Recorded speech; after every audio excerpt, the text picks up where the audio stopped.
Hello and welcome to Geekatplay Studio tutorial. In this tutorial, let's look more on HDR, Enhanced Dynamic Range. We'll see what kind of settings we have it in a view. And let's create first by orb. And what I like to do with this orb, actually I want to switch this to mirror so we can see reflection as well. We can duplicate it and make it just a bit bigger. Put a little bit on the back. Let's give it lastly a bit perceptions of different settings we can have it. Okay, main camera, a little bit adjust. Okay, normal if you go to atmosphere, and in atmosphere we have the tab called environment mapping. And environment mapping, it will help us to set up our lighting HDR. You also can have this one reflection additional map applied in the other settings, but in an environment it's where we can separate illumination maps and have more options, and we will look on this type of the atmosphere. Overall, if we look at the HDR, it's going as high dynamic range imaging, and it's not necessarily what we can use it, it's also how we can save this image. But in same effect, when we speak about this, let's look also on environment mapping, how we can use HDR imaging inside the view to enhance our image. So let's go right now, we'll check, open atmosphere editor, go to environment mapping, and by default we can go and load it image. Okay, and before I load it, I have a nice HDR image I pre-created, but before we do this, what I want to do, I want to load it just a simple black dot so we can see how this applies to our environment. And sometimes to better way to understand it is create something very simple and see how it's work with less detail, so you can pay attention on a mapping, on positioning and other place. So let's go right here. It says, do you want automatically stop your lighting? And in this case I'll just say yes, so it will apply to everything. Also other things what I want to do, I want to go to render options. Okay, and I want to go to internal screen, and I want to enable panoramic and spheric, so it will show us everything what is happening around. Okay, if we render right now, okay, you can see they have it orbit and how our map is applying. A couple of options what we have here. By default we can uncheck the map ground plane, and you will notice now the plane is heavy region material, so it doesn't apply to this. Okay, let me do one thing. Let's go switch from spherical to just panoramic, so let's have it a little bit less distortion. Okay, next what we have it is only upper atmosphere, and it won't apply on a ground plane. The image will locate it just only on the top sphere.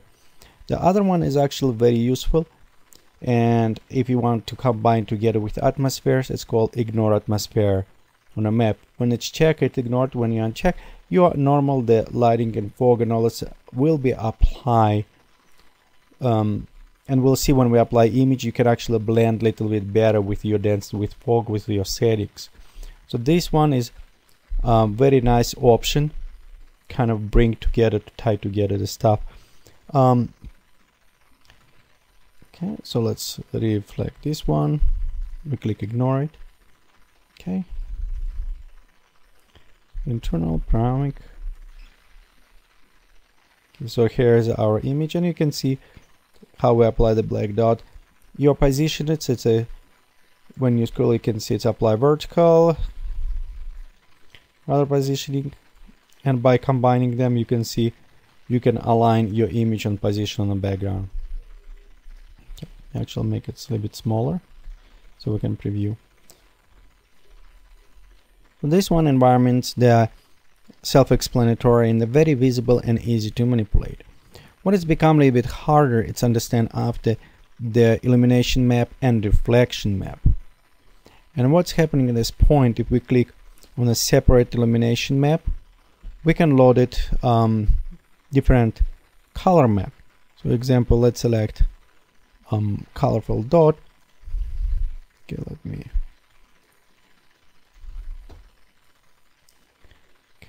Here, let's go to click on broadcast, so it will be applied. Okay, let's render. And you will notice the colors will be changing on okay, let me adjust just a little bit better.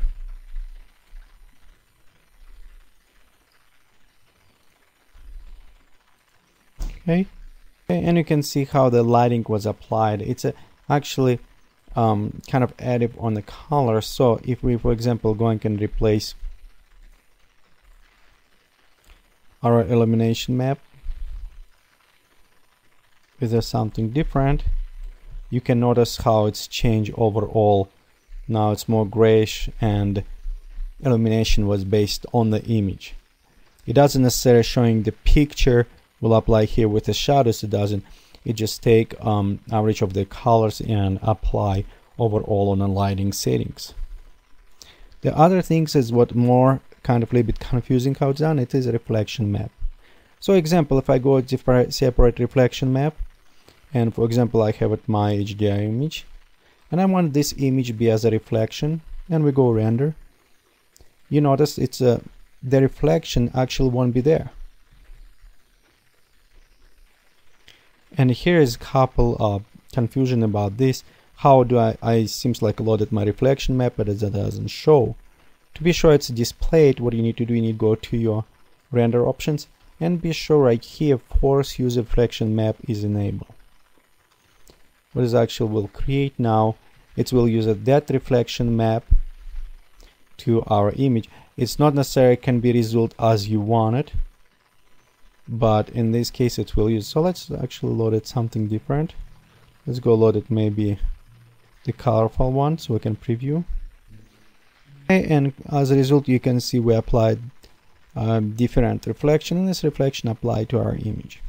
So here's overall how you can manipulate with these presets. Again, this is our offsets, inverse. So if you want to use it, it is very self-explanatory. Most problems will be understanding of the illumination map and reflection map. Of course, the best result can be if you're using just a before other HDR image and you're just using everything as this image to display it. Okay, so let's position this way.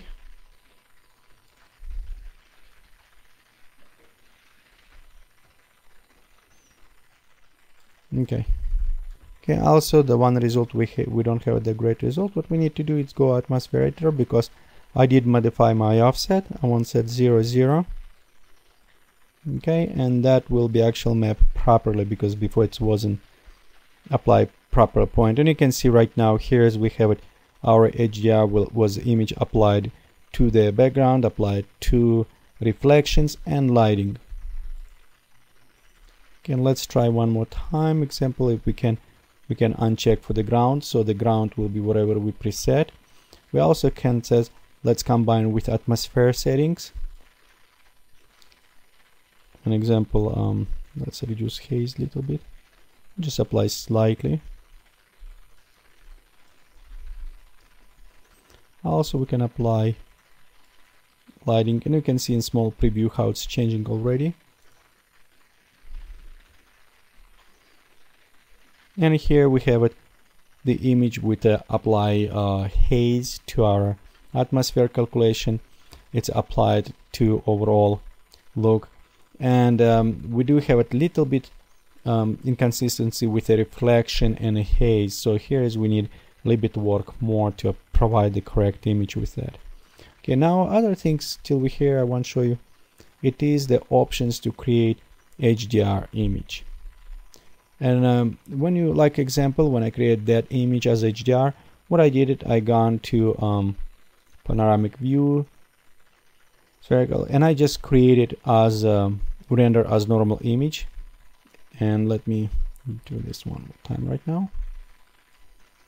Okay, so here's our image, and when you have an option to save it, okay, you can name it let's go test. You have an option to go, okay, let me go a little bit up so we can preview it, doesn't go over screen. You have an options right here, save as high dynamic range. And what has happened, it saved this image with all additional information that we cannot even see. So you can increase your high contrast, lower, and you still have all these details. Okay, and information, it's how it's stored. I don't know if it's maybe a bit more technical, but it's also stored value of luminance and radiance of the world. And because of that, more information it's stored as a 32-bit image. So it's have it bigger image, have it more information, additional information, not just about what we see colors, also about the lighting, illumination, reduced, and other settings. And if you want to create your background for your scenery, you saw how I can upload it in. It's provide high resolution, and if you create big scenery, this as well save you a lot of time by creating your scenery. Again, let me just one more time going and show how it can save our time by going right here and says it will just apply it. And the same, if we render on a high resolution, you can see how fast it's applying. This is again, this is give it us full panoramic 360. And here we go, we have it our high resolution image with all settings applied already there, and it took almost no time. So this is an excellent way to do for your background when you create in a view and a scenery. So try experiment with HDR, see if it's provide you help you looking or some more way to experiment with your creativity. And thank you for watching this tutorial from Geekatplay Studio. Please come visit us on the web at www.geekatplay.com.